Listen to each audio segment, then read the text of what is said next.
Welcome to Working with Languages, the podcast for language speakers ready to explore the range of opportunities involving languages. My name is Sonja Kamschow.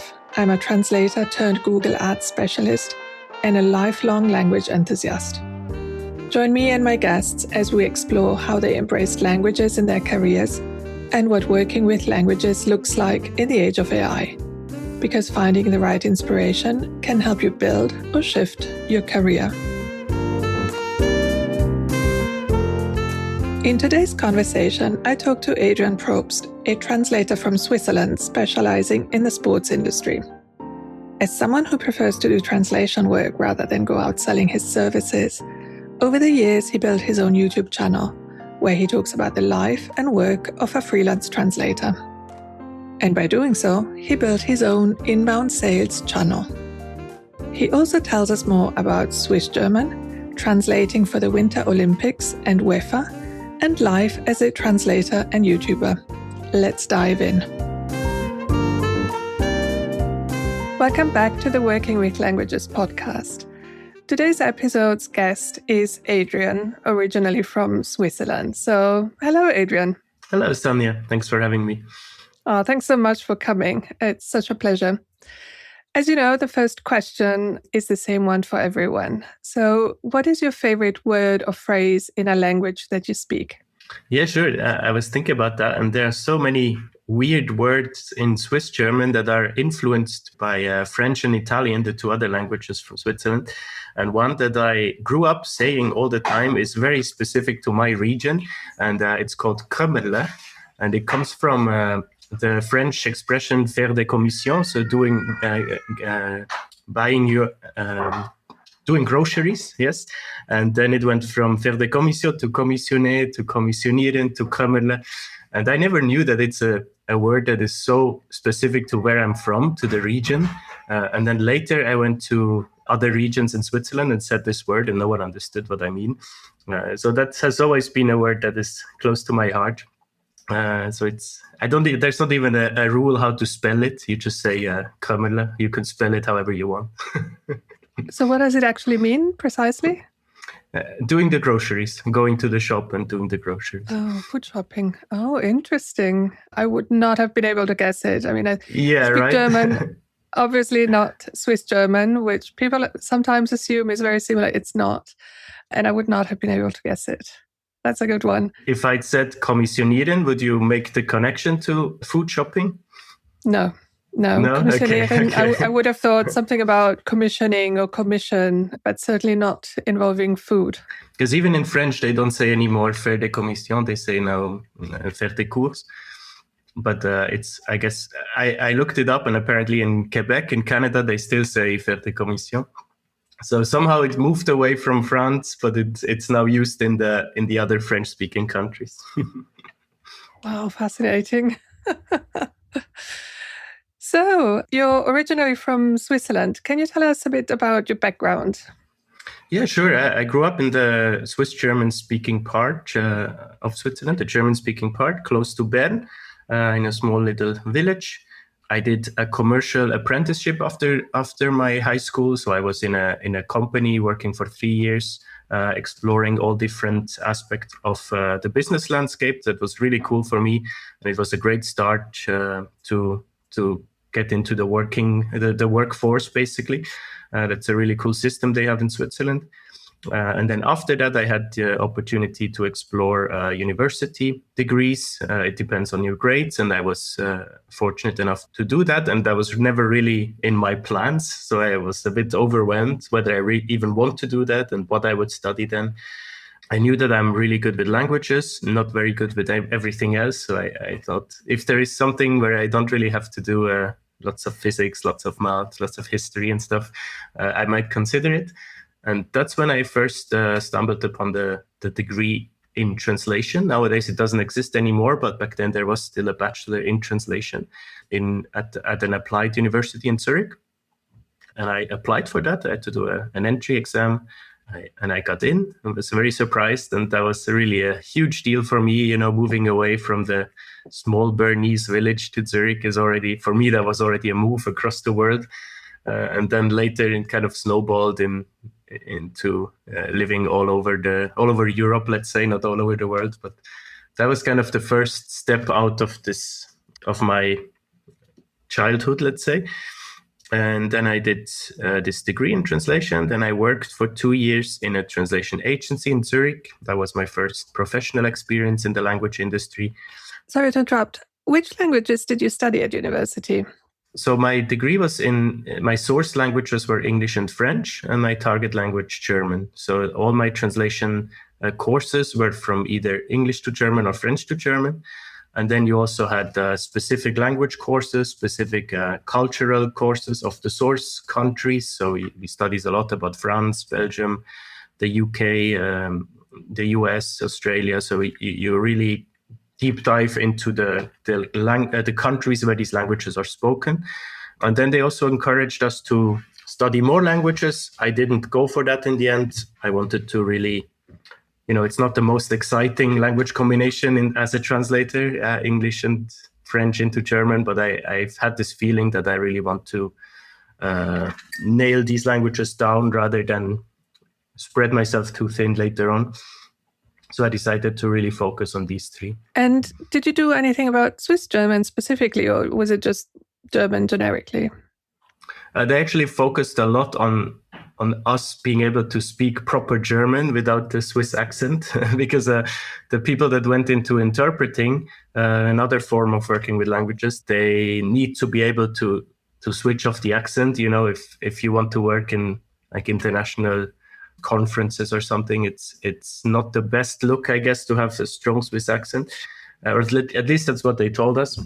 And I know that if people want to come work here in Brussels, where I'm based now, and work for the Commission, you definitely can't have a strong accent, especially not Swiss, because they are not a member state, right? So there was a lot of focus to get us away from Swiss German and focus on the German. But yeah, there were no classes in Swiss German, but that's anyway... That never happens in Switzerland. Everything official life, everything school life is always in standard German. The Swiss German language doesn't really exist in a institutional setting. I didn't know So the that. moment you go to school as a kid, it's High German. Yeah. That's interesting, because we'll get to this later on, but you do work also translating into German, but also Swiss German. Yeah, so there I always need to make a distinction with the client that they really know what they order, because often a client would order Swiss German and expecting me to translate, in the dialect. And then I need to tell them, I don't think you actually want that, because that's really odd. If you want a text written in Swiss German dialect, that's very niche and very specific. That maybe works for some kind of almost a bit ironic, a bit funny advertisement, maybe, that you actually have the dialect written out. But almost exclusively what people actually want is a standard German for a Swiss audience. So that's very similar to German for Germany, but there are slight differences. There are words that are exclusively used in Switzerland. They're called Helvetisms. There are certain orthographic changes that you would have to make. And most likely the clients actually want that. So I always need to make sure that they actually know what they want. Yeah. Because there are no grammatical rules in Swiss German. It's a spoken language. There isn't... If you write it down, you can do whatever you want, right? So when I text with my friends that are from a different region, texting is the only usage of written Swiss German, let's say. And if I text with them in Swiss German, they would write things completely different than I do, because they have a different dialect. Wow, so you can't even say, you spelled it wrong, because there's no rules. No, there is no such thing. No, there's no such thing. Very interesting. So going back to your career, you started working as a translator first for an agency, right? So first in the agency, I was not a translator. I was a project manager. That was my first experience in the language industry. So I went on the other side, I was working for the middleman, basically. I was in charge of hiring freelancers that then worked for our end clients. So I was in the middle. And later on, that was very useful to have this experience, because I had a better understanding of what it means to be a PM. because often freelancers can get frustrated with the PMs, but for me it was useful to be in the other position as well. I was the person on Friday at 4 p.m. that needed to have something in 26 languages and was calling all over the world. So I know how hard it is, Absolutely. It's always useful to have, an understanding of both sides of the coin. So, but then you moved over to the translation side, and now you work as a translator and you work freelance. How did that move happen? How did it go? So I knew I wanted to do a master's degree as well after my experience in the translation agency, but I was not so sure anymore that I actually want to go into translation, because that experience kind of turned me off of it, because I saw what texts often these people have to work with, and it didn't really seem attractive to me. So I was thinking to shift kind of towards the technical side, maybe combining my technical knowledge with languages, go into natural language processing, machine translation, something like that. So I knew I want to live abroad for a while. So I looked into master's degrees abroad, and I ended up in the Netherlands. I got into a degree that I did exactly that. It combined languages with technology. And that was a really cool master's. I did it for 2 years, and it was so hands-on. We really worked with robots. We coded the natural language into the robot software. And it was very hands-on, very technical, super fun. But then during that move, during living abroad, I realized I also need a way to make money. And before I looked for student jobs, I thought I might as well try to put my bachelor's degree to use.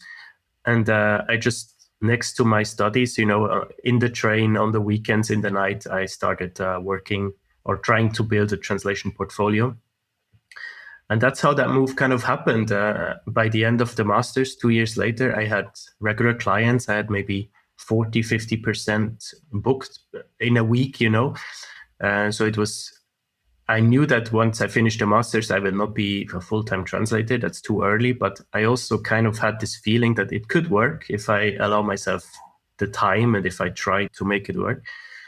So I made myself a 3-year plan and just went for it. And that was 2016 to 2019, this 3-year plan. And by the end of that 3-year plan, I was a full-time translator. I reached all my goals of that plan. And since then, I've been doing that. So it's coming up to 10 years now. Yeah, it's crazy. Whole decade. So at the very beginning, when you were still studying and translating part-time, how did you find your clients? So there are a bunch of platforms online for translators where you can sign up and make a profile, and that they are kind of a dealer's platform. So freelancers offer their services, the clients come as well, and they post their jobs, and then you can bid.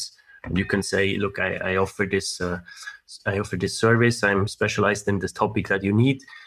And then you can negotiate on this platform, but you can also switch off the platform and discuss further there. So I just made project profiles on all of these platforms, and really quickly, way too quickly, looking back now, I found a client in the UK. Actually, it was a shoe brand that needed they were expanding into Switzerland, and they wanted to translate their website into German for Switzerland. And I just offered my services, and they accepted. And it was, surprising, but I didn't know how it works back then. So I thought, okay, cool, my first job.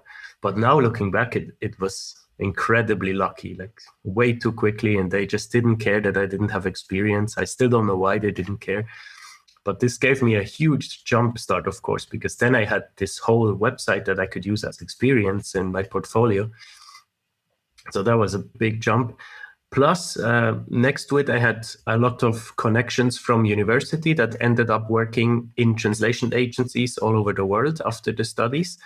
So once I told them that I'm trying this, I had at least 2-3 contacts that told me, oh yeah, I can get you in, you can work for us, So the connections, the networking of the university paid off very well then. So that's how I found my first 2-3 clients, and that was already enough because I didn't have much time next to studying. And then it snowballed from there. But it was 10 years ago. I feel like looking back, I had endless energy. I was just, I don't know how I did that. Also writing the thesis while studying, while working. I don't know. I couldn't do that anymore. So that's definitely a plus for starting young when you still have energy. Yes, absolutely. So remind me, where did you do your master at which university? At the University of Tilburg in the south of the Netherlands. Oh, okay. Okay. And so you said that you started working as a translator and you used both, proactively these platforms to look for jobs, but also you used your network.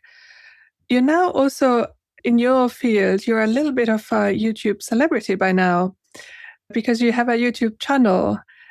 When did that come into the picture? That started in 2020. So by that time, I had about 4 years of experience. That was both a conscious decision, but also a very much like COVID lockdown decision. I just needed to kind of have another outlet, another creative challenge in that time. And I always knew that I would be good at that. I am a big fan of video content, YouTube as a platform. I think it's very powerful to create content with a human face, and people can actually relate to that. And with a lot of, I feel like it creates a lot of authenticity and can motivate people a lot. It was the same for me. There was one specific YouTube channel when I started out that I followed very much. And she was not only talking about translation, but mostly. So I learned a lot from her. And she was very interactive. You could ask things in the comments and she would always answer. So this was so beneficial to me that I knew I want to do something similar, because what was not there at all was someone who actually tried to grow on the platform and tried to play the YouTube game, with the thumbnails and the titles, and really like obsessing about the backend, the keywords, the tags. And that's something I'm very passionate about. So I knew that I would be good in that. But before I could start, I needed to gain experience. Otherwise, what do I say, right? And even then, after 4 years, I still didn't have enough knowledge to really tell people important things. So how I started was just sharing my experiences, sharing what I did, how I did it. I always tell people, take it with a grain of salt. This might not work for you. I'm just sharing what works for me. Maybe it helps you. So I started this YouTube channel. It's called the Freelanceverse, and I upload one video every Monday, except when I'm sick, like this week I missed it, but usually every Monday. And it's usually about freelancing, translation, languages, anything related to that. I really don't put myself into a box, because otherwise I run out of ideas rather quickly. And now I've done that for almost 6 years. It's actually insane. Wow. Wow, I find it so interesting, because I think as a freelancer, you need to go, yes, you have your contacts, but at the same time, you need to go out and find work. And this kind of selling yourself, is something that not everybody likes. There's a lot of people who don't like selling and cold emailing and cold calling and so on. And this is really, your YouTube channel has become one of your sources of inbound leads and inbound work, hasn't it? The only one. Really, the only one. I don't do anything else. Yeah. It's so cool, because I'm exactly that person, what you said. I hate anything to do with client acquisition, cold emailing. I'm really bad in it. So I needed to find another way. And I knew kind of that there is probably potential there, but when I started, I didn't know how long I will keep this up. But I thought there is a potential there, not only to earn some money from ads on YouTube, but also to actually use this as a way to platform myself, to sell myself, as you just said, to clients. I was even considering shifting the videos to the client side, actually talking to translation buyers. I didn't do that in the end. But nevertheless, it still worked, because if you now look up if you go on YouTube and you just type translation, it's my face all over, right? So it kind of worked just through consistency, through always using the right keywords in every video, I was able to kind of take this whole video side of the internet in the translation field. So whenever someone now looks for a Swiss German translator on LinkedIn, for example, someone posts, we're looking to expand to Switzerland. Does anyone know a linguist that works with Swiss German? A lot of people that view my videos would then tag me, and then I can just reach out to them, and there is already a connection there, right? So it doesn't necessarily work as an inbound directly from the clients, but it works through referrals from people watching the videos. You mentioned also doing testings, and you mentioned thumbnails and keywords, for example. Is there anything that you find that works better, or, is there a way you can tell also if something brings you just more clients directly, or is it just more visibility? More clients directly is a tough one. I don't think I could tell you that. That's probably the best way, or the optimal way for that is probably when I do a collaboration with a brand. There are certain brands like MemoQ is a big brand that in the translation industry, they offer computer-aided translation tools. This is the main tool that translators work with.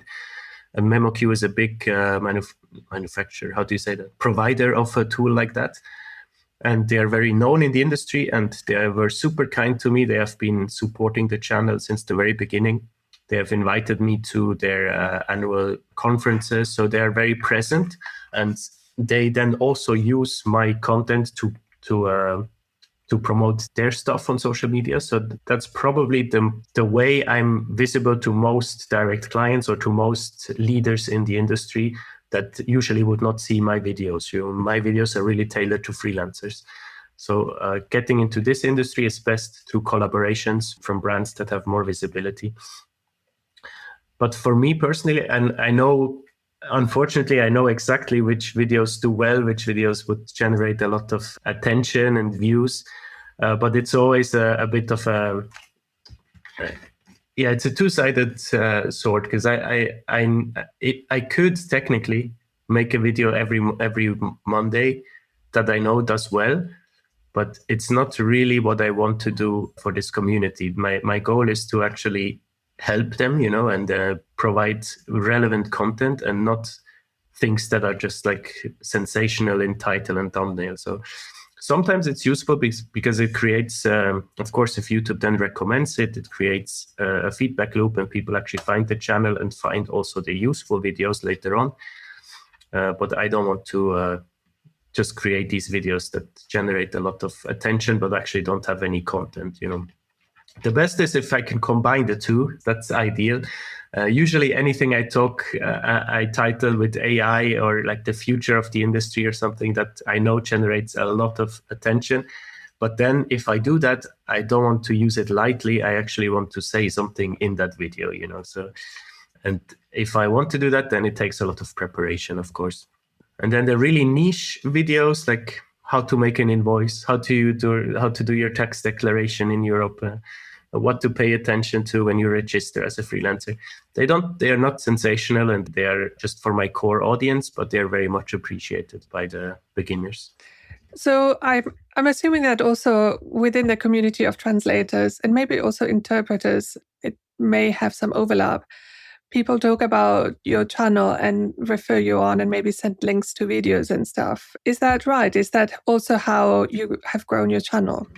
Yeah, apparently, yeah. It's been funny. Like when I go to conferences, sometimes people just come up to me and say, "Oh, I've seen your latest video." People that I would never expect, So it does definitely make the rounds. I still find it extremely cringe, and I could never watch anything back, or I hate when people start talking about them, but it has benefited me greatly. So that's also why I keep going. It's not always easy, right? It's an additional 3-4 hours a week of work that I do for a YouTube channel. I was able to outsource a lot of it. So what I only do now is really the idea creation, the scripting, the filming, and the editing. And then everything that's distribution, that's promotion, publishing is done by someone else. So that already helps a lot, because I don't really want to spend any time on social media. So I just do the production part, and then I give it away. And that way I never have to rewatch anything I make. So that's good. But then it creates sometimes weird situations because someone says, oh, yeah, I've just watched this video and you said this and this. And the video is maybe a year old and I have no idea what I said, And they tell me I said that. Maybe I did. I couldn't.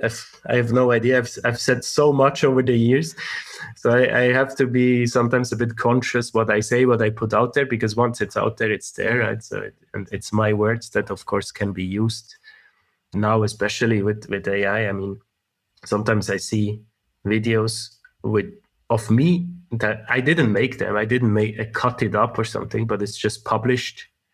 And really? I obviously said that, but it's just published by someone else. Yeah, it's incredible. And do you do anything about that, or do you just let it be? On YouTube, it's very easy to take it down, so they have a great system. But anywhere else, it's near impossible. Unfortunately, it's a big problem, and even people use my identity to then scam people and like sending them job propositions on Telegram, and people think it's actually me and do like a full week of work and then they're not paid. I try my best to let people know. I post regularly. If it happens, I post on LinkedIn. Please be aware of these scammers. I would never, ever post a job through Telegram. That's insane. Whenever you're unsure if it's me, contact me directly, because usually I respond on LinkedIn or on YouTube. So I try my best, but unfortunately, people still get scammed. Mm-hmm. Yeah, I guess that's the sad reality of putting your face online. That's why I try to very strictly not reveal anything private. So it's really a strictly professional channel, and I want to keep it that way. And looking back at 6 years ago when you started your YouTube channel, why did you choose YouTube specifically? Why did you not choose, for example, LinkedIn or any other platform? I think I was just already myself a big consumer of YouTube, so I knew that I would be good in that. LinkedIn I used a little bit, but not that much. There's much more I could do. I could publish all the videos on all the platforms. I could easily put my YouTube videos also on LinkedIn, and it would probably generate more visibility for me. But I can't really tell you why. When I think YouTube content, when I think video content, it's immediately YouTube that comes to mind. So that was just the logical connection. And probably also, in the beginning, it's really daunting to start something like that. So it was the first 2 months, probably, I just put the videos on my channel and I didn't tell anyone. So no one really knew that I do that, right? So if I put them on LinkedIn, everyone would know immediately. So it took me a good 2 months until I announced it publicly on LinkedIn. So that's probably also a reason why I had this nice anonymity, in the first few months of like 30, 40, 50 subscribers that were just interested in the videos. That was a nice community of people I didn't know. Yeah, that's a good way of getting used to doing something completely new. And, when you put yourself out there and you're nervous and you don't know what you're doing, and maybe it's not as good as now, it's actually a good way of, doing it a bit in a way that is not all too visible at the beginning, but then not you make too it visible, more visible. Exactly. Exactly. But then, people still go back and watch the first ones. It's fine. So going back to the translations that you do, I know you specialize in sports, especially in winter sports, if I'm correct. What kind of translations do you do within this field? Yeah, so it was a very busy month with the Winter Olympics. I was heavily involved in the German copywriting for the Olympics, so that was very fun. Always these big sports tournaments or events like the Olympics, like the World Cup. I'm usually involved in the German team, and these are super fun because they're very fast paced, right? It's often push notifications that need to go out within minutes, so you have to be on call all the time. So these are the highlights of my year usually. It's not that I only do sports translation, but it's just something I try to specialize myself in, especially working with direct clients. But when I go through agencies, I still do also generalist things, most translations are business, are in retail, are just, marketing. So I still do that as well. I just try to create a profile of being the Swiss-German sports translator. And within that, it naturally happened that winter sports became just most brands I work with are specialized in like outdoor clothing, that are really specialized for climbing, for skiing, for stuff like that. So it just naturally became my niche. And once you are so niched down in a specific sector, it's much easier then to find other clients because people refer you to their colleagues, right? It's a very tight-knit community amongst these outdoor marketing people. So often it happens that I get a new client through another client of mine already. So that's really cool. But that takes a lot of time. That's not how I started out at all, right? When I first started out, I said I want to specialize in IT because I wanted to use my technical background. For years, I was just doing generalist translations. I tried to specialize in IT, but then, there's almost always someone with a computer science background that is more knowledgeable than me. So it's tough to specialize in one of the big, let's say, like medical, legal, technical, one of the big specializations. It's really tough if you are not an actual expert in these fields and you have previous experience. If you are actually a lawyer linguist with previous law experience, that's an incredible specialization, and you're going to make very good money. But if you want to specialize in legal without having that professional experience, it's very tough because there is always someone who's better. In sports, I didn't have this hurdle because there's not really, unless someone was a professional athlete before and then turned translator, maybe they have more knowledge, but that's very rare that would happen, right? So I didn't really have this barrier. So I would say probably around 6 years into my career, I turned to sports. So probably around 2021.